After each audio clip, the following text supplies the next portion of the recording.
உங்களுக்கு நீர் கொடுத்துருப்பாங்க, மாத்திரை கொடுத்துருப்பாங்கல்ல. மாத்திரை வந்து அந்த மகனுக்கு வந்து கசக்கூடாதுன்னு தேன் கொடுத்துருப்பாங்கல்ல. இப்ப பாருங்க அவங்களை பத்தி பேசும்போது நமக்கு தேனியே கிடைச்சிருச்சு பத்திங்களா.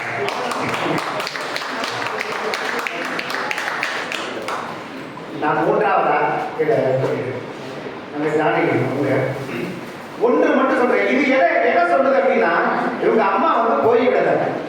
உண்மையிலே இவங்க அம்மா இவங்க கூடவே இருக்கிறாங்க அப்படிங்கிற ஒரு விஷயம் தான் இன்றைக்கு இது வந்து விஷயமா சொல்லுது. நான் வந்து உங்க அம்மா நிச்சயமா போல, உங்களோட இருக்காங்க. எப்படி தெரியுமா ஜானகி உங்களுக்கு சொல்றேன். ஹிந்தியில ஜா தான் போ ஆனா பாப்பாரு ஜா நகி நிச்சயமா அம்மா வந்து போல ஜா நகிதான் எப்பவுமே இங்க எங்களோடையும் தான் கூடவே இருக்கிறாங்க அப்படின்னு சொல்லிட்டு அந்த அற்புத தாய்க்கு எங்களுடைய வணக்கத்தை தெரிவிச்சுக்கிறோமா. இப்ப உங்களுடைய ஏற்படும்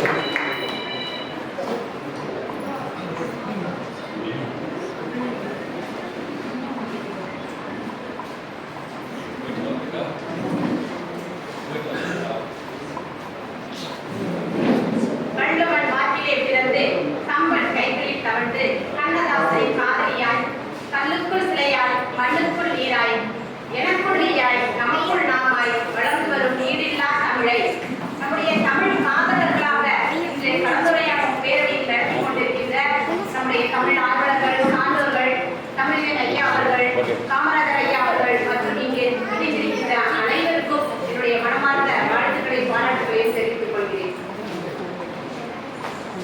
கொள்ளை நிலவில் கழிப்பது இன்பம், கொட்டும் மழையில் குளிப்பது இன்பம், தவணை முறையில் நனையும் போதும் திருட்டு துணிகள் தீண்டுவது இன்பம், சாலைகள் ஓடும் நதிகள் திரைகள் போட்டு பாடும் குயில்கள், மலையின் மார்பில் சுரக்கும் அருவி, மசக்கை நடக்கும் மாலை தென்றல், எல்லாம் இன்பம், எல்லாம் இன்பம். எனக்கு என்ன இன்பம் தெரியுமா? இந்த கலந்துரையாடல் பேரவை நிகழ்வில் 2250 நிகழ்வில் என்னுடைய நூல் வெளியீட்டு விழாவில் இன்பமோ இன்பம், பேரின்பம். ஏற்கனவே திருநாய்களாம் எல்லாம் நிறைய சொல்லிட்டாங்க. எல்லாரும் புத்தகம் எழுதுறாங்க, நம்மளும் எழுதலாம் அப்படின்னு சொல்லிட்டு சில மனப்பிரச்சனைகள் எனக்கு இருக்கும்போது தோணுச்சு. நிறைய படிக்கிறப்ப அது பிள்ளைங்களுக்கு கதையா போய் சொல்றப்ப நம்மளும் எழுதலாம் அப்படின்னு சொல்லிட்டு ஆசையா அந்த கதையை எழுதுறப்போ எழுதுற வந்துகிட்டே இருக்கு. மிகப்பெரிய சாதனையாளராக எனக்கு தோணுச்சு. எழுதுற லாங் சைஸ் நோட்டுக்கு 3 நோட்டு எழுதுறேன் அப்படின்னு சொல்லிட்டு அது சரி டைப் பண்ணி அனுப்பலாம் அப்படிங்கும் போது ஒரே ஒரு புத்தகத்தான் எழுதிருக்கேன். முதல் நோடு தான். ஆனா ரொம்ப கஷ்டப்பட்டேன். அதுல நினைப்பேன், தமிழ் கையெல்லாம் மாசத்துக்கு ஒரு நோட் போடுறாரு. உண்மையில ஆச்சரியமா இருக்குது ஐயா. ஒரு புள்ளி, ஒரு காட்புள்ளி, கம்மா, இது இவ்வளவு விஷயம் இருக்கு. சத்தியமா எனக்கு தெரியாது. முதல்ல அடி எடுத்து வைக்கிற குழந்தை மாதிரி இந்த புத்தகம் எங்களுடைய கைகளில் இருக்குது. அதற்காக ஒவ்வொரு இப்போ பாத்தீங்கன்னா எந்த புத்தகத்தை கிழிக்கிறதுக்கு மனசு வர மாட்டேங்குது. பிள்ளைங்க கவுஸ்பரையில கிழிச்சு போடும்போதுலாம் ஐயோ இந்த பசங்க ஆசிரியர் எப்படி எழுதியிருக்கிறாரு, எவ்வளவு கஷ்டப்பட்டிருக்காரு அப்படின்னு அந்த எண்ணத்தை எனக்கு ஒரு எழுத்தாளராக, ஒரு ஆசிரியராக இந்த இடத்துல எனக்கு பிள்ளைங்க ஒவ்வொரு நாளும் சொல்றது போது தோன்றுது. அதே மாதிரி எல்லாரும் சொல்றாங்க மோதிரம் போட்ட கையால கொஞ்சம் கொட்டு வாங்கிக்கோங்க அப்படின்னு. நான் கொஞ்சம் சின்ன ஒரு கொட்டு வாங்க எப்படின்னு கேட்டீங்கன்னா நம்மளுடைய பேனா வச்சிருக்க ஒரு மதிப்பம் வைக்கிற கையில ஒரு சின்ன கொட்டு வாங்கி இருக்கிறேன். நான் எதுக்கு அப்படின்னு கேட்டீங்கன்னா நல்லா செய் அப்படின்னு வகுப்புல டீச்சர்ஸ் எல்லாம் சொல்லும். நம்மள கிட்ட ஒருத்தர் இருக்கிறாரு, நமக்கு ஒரு ஆசிரியர் இருக்கிறாரு அப்படின்னு உண்மையிலே சந்தோஷப்படுகிறது ஐயா. கண்டிப்பாக உங்களை கொட்டு வாங்க கையால நான் மோதிரம் வாங்குவேன். வந்துகிட்டே இருக்கும். திருநாயகம்ன்றது நிறைய விஷயங்கள் இப்படி சொல்லுவாங்க. எனக்கு கொஞ்சம் எமோஷனல் ஆகுது. இருந்தாலும் ஏன் பக்கத்துக்கு எங்க அம்மாவுக்கு நான் என்ன செய்யணும் அப்படின்னு தோணும் போதுதான் இது நன்றி கடனா இந்த புத்தகம் இருக்கட்டும் அப்படின்னு சொல்லிட்டு என்னுடைய முதல் வடிவம் இருந்தது. இதுல நான் பிடிச்ச ஒரு கவிதை இருந்தது. எங்க அக்கா கல்லூரிக்கு போகும்போதே கொஞ்சம் கால பையன்றது எல்லாருக்குமே இருக்கும். அப்ப எங்க அம்மா கிட்ட வந்து எல்லாம் சொல்லும்போது பொண்ணு இந்த மாதிரி ஒரு பையனை லவ் பண்றாங்க அப்படின்னோட ஏற்கனவே எங்க அம்மா காதல்ல அடிபட்டு பல கஷ்டங்களை அனுபவிச்சுட்டு வந்தவங்க. அவங்க சொல்ற மாதிரி எனக்கு தோண ஒரு கவிதை சொல்றேன். எங்க அம்மா வந்து பிள்ளைங்க அடிச்சுட்டாங்க. சொல்றாங்க, நேர்த்தியான ஆடைகளை மூலதனமாக அணிந்து பார்த்து நடப்பான் ஒருவன், மனதை மயக்கும் வாசனை கையில காத்தே நீ மும்பல நடப்பான் ஒருவன், காதல் கருணை கூறும் பாடல்களை கண்டெடுத்து நீ ரசிக்க இசைப்பான் ஒருவன், வாகனத்தில் சீறி வந்தே வித்தை காட்டி மிரட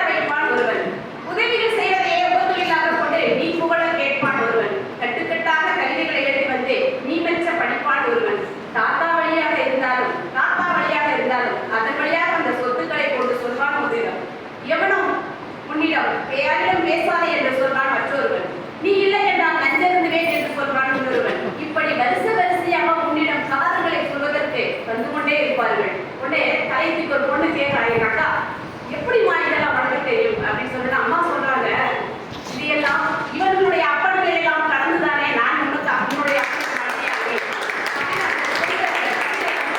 சொல்ற மாதிரி எழுதிருக்கிறேன். இது வந்து அடி உத எல்லாம் வரலாறு வந்த கவிதை எல்லாருக்குமே இருக்கக்கூடிய நிகழ்ச்சிகள் தான்.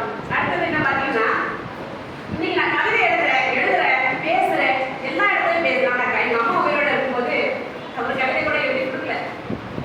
ஆனா எங்க அம்மா பார்த்துட்டு இருக்காங்க. எங்க அம்மா எங்கோ பார்க்கிறார், எங்கிருந்தோ பார்க்கிறார். அழகான கையெழுத்து 1000 பேர் பாராட்டுகிறார்கள். அடுத்து சொல்லிக் கொடுத்த அம்மா இன்று இல்லை. சிறுமை கண்டு வியக்கும் குணத்தை சீர்தூக்கி வியக்கிறார்கள். சிறுமையோடு சொல்லிக் கொடுத்த அம்மா இன்று இல்லை. மேற்கோள் போட்டு நடந்து வந்ததை முதுகில் தட்டி கொடுக்கிறார்கள். நேர்மையை சொல்லிக் கொடுத்த அம்மா இன்று இல்லை. திறமையாக பேசுகிறீர்கள், பலரும் திறம்பட பாராட்டுகிறார்கள். ஆனால் முதலில் பேச சொல்லிக் கொடுத்த அம்மா இன்று இல்லை.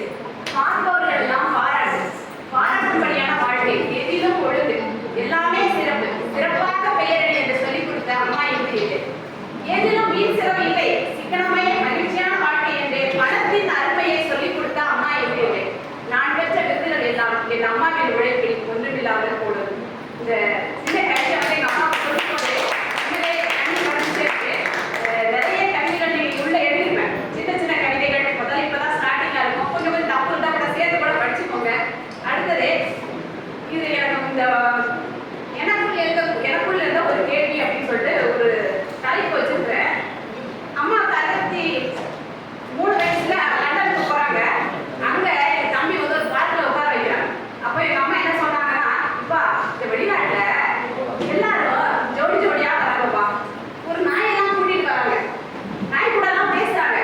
ஆனா நான் மட்டும்தான் தனியாவே இருக்கிறேன், என் கூட யாருமே பேசுறதுக்கு இல்லை. ஆனா அந்த தனிமை என்பது அவங்களுக்கு தோணுது, வயசான பிறகு கண்டிப்பா துணை தேவை. உடலில் வலிமை குறையலாம், ஆசை குறையலாம், ஆனால் அன்பும் தேவையும் அரவணைப்பும் தான் அதிகமாகிறது அப்படின்னு என்னுடைய மனதில் எழுந்த கேள்வியை நான் சொல்லிட்டு நீங்க வாசகர்களா அதை படிச்சு பார்த்தீங்கன்னா உங்களுக்கு உள்ள ஒரு கேள்வி உடைய கொஞ்சம் தட்டி எழுவும். ஒரு 30 வயசுல ஒரு பெண் வந்து தனியா இந்த உலகத்தை இந்த சமுதாயத்தை எப்படி அவங்க கையாண்டாங்க அப்படிங்கிற விஷயத்த சொல்லும் போதெல்லாம் உங்களுக்கு நாமளும் ஏதாவது பண்ணியிருக்காமோ, ஒரு ஆசிரியரா இன்னைக்கு பேசிட்டு இருக்கிற எங்க அம்மாவுக்கு என்ன அப்படி ஏன் செய்யல. இன்னைக்கு படங்கள்லாம் நிறைய வந்துருச்சு. ஆனா படங்கள் வரதுக்கு முன்னாலே நான் ஐயா கிட்ட ஒரு நாள் சொல்லியிருந்தேன், ஐயா எனக்கு இன்னைக்கு இருக்கிற தைரியம் இருந்தா எங்க அம்மாவை நான் கண்டிப்பா ஒரு கல்யாணம் பண்ணி வச்சிருப்பேன். ஏன்னா அது இன்னைக்கு சமூகத்துல எப்படி ஏத்துப்பாங்கன்றது தெரியல. நூறுசாமி படம் வந்த பிறகு, ஆனா இதுக்கு முன்னே நான் எழுதிட்டேன். அந்த படங்கள் அதுக்கு பிறகு வரும்போது தான் அக்கா இப்படி எல்லாம் இருக்குது, நாம ஏன் செய்யாம இருக்கோம் அப்படின்ற ஒரு கொஸ்டின் எனக்கு வந்தது. பரவாயில்ல, அதுக்கு பிறகு இந்த நூல் வெளியிடுறதுக்கு காரணமா ஒருத்தர் கண்டிப்பா இருப்பார் இல்லையா. ரொம்ப பிரச்சனையில இருக்கும்போது நாமளும் தலையை வீட்டுக்கு வரும்போது நல்லா பேசுறீங்க, நல்லா எழுதுறீங்க, உங்க அம்மாவே பத்தி பேசிட்டு அவங்க அம்மாக்கு என்னதான் பண்ண போறீங்க, அதுக்கு ஒரு நன்றி கடனா ஒரு நூலை எழுதுங்க அப்படின்னு சின்ன ஒரு போட்டாரு. அதை நான் தீபந்தமா பிடிச்சிட்டு இன்னைக்கு பரவாயில்ல நம்மளால எழுத முடியுது அப்படின்னு எழுதக்கூடிய அந்த முதல் புத்தகம் தான் உங்க கையில இருக்குது. ஒவ்வொரு தாயையும் நீங்கள் அந்த புத்தகத்துல பாக்குறீங்க. சில இடங்கள் உங்களுக்கு கண்ணீரை வர வைக்கும், சில இடங்கள் புன்னகை இருக்கும், உங்களுடைய ஞாபகங்கள் எல்லாமே வரும். இந்த புத்தகத்தை மிகப்பெரிய ஆத்ம திருப்தி, மகிழ்ச்சி, என்னுடைய நன்றி கடை நிறைவேற்றதாக நினைக்கிறேன். அடுத்தது இந்த நிகழ்வுல பாத்தீங்கன்னா ஒரு பிரகாஷ் ஐயா வந்து இவர்தான் தலைமை உரை அப்படின்னு சொல்லும்போதே திருவண்ணாமலை இருந்து மொத்தமா கூட்டோட வந்த மாதிரி இருந்தது இந்த நிகழ்வுக்கு. இந்த அரங்கத்துல பிரகாஷ் ஐயா அவர்கள் தலைமையை இந்த இடத்திலே பேசியது மிக அருமையான நிகழ்வு. அனைவருக்கும் என்னுடைய வாழ்த்துக்களை பாராட்டுகளை நன்றி தெரிவித்துக் கொள்கிறேன். நன்றி, வணக்கம். ரவீந்திரன் ஐயா அவர்கள் இப்பொழுது வருகின்றிருக்கிறார்கள். ஐயா அவர்களுக்கு யாருமாகி என்றால் நூல் இப்பொழுது வழங்கப்படுகிறது. ரவீந்திரன் ஐயா அவர்களுக்கு யாருமாகி என்றால் ஜானகமாக எழுதிய நூல் அவர்களுக்கு வழங்கப்படுகின்றது.